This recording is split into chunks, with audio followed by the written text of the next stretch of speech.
வணக்கம்.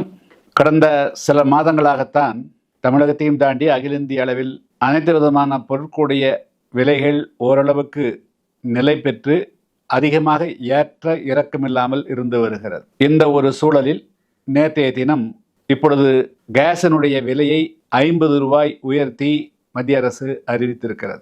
இந்தியாவினுடைய பொருளாதார சூழ்நிலையை பொறுத்த மட்டிலும் அந்த பெட்ரோல் டீசல் பொருட்கள், அது பெட்ரோல், டீசல், அது கேஸ், ஏதாவது ஒன்று விலை உயர்ந்தாலும் கூட மற்ற ஒன்றின் மீது அதனுடைய தாக்கம் ஏற்பட்டு எல்லா பொருட்களுடைய விலைகளும் உயர்ந்துவிடும்.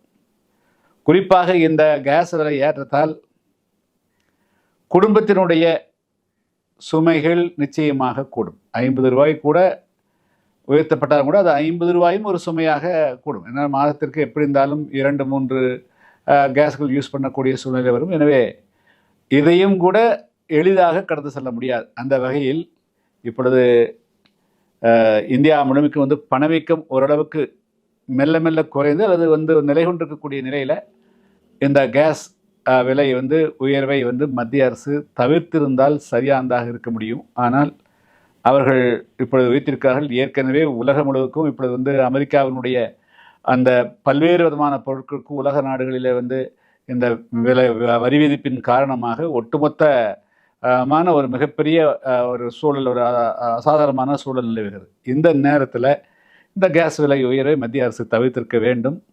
அதை கைவிடுவது உசிதமானது. எனவே மத்திய அரசு குடும்ப பெண்களுடைய சுமையை கூட்டக்கூடியது, பொருளாதார வீக்கத்தை மீண்டும் அதிகரிக்கக்கூடிய வாய்ப்பு இருக்கக்கூடிய இந்த கேஸ் விலை உயர்வை கைவிட வேண்டும் என்று புதிய தமிழர் கட்சியின் சார்பாக வலியுறுத்துகிறேன்.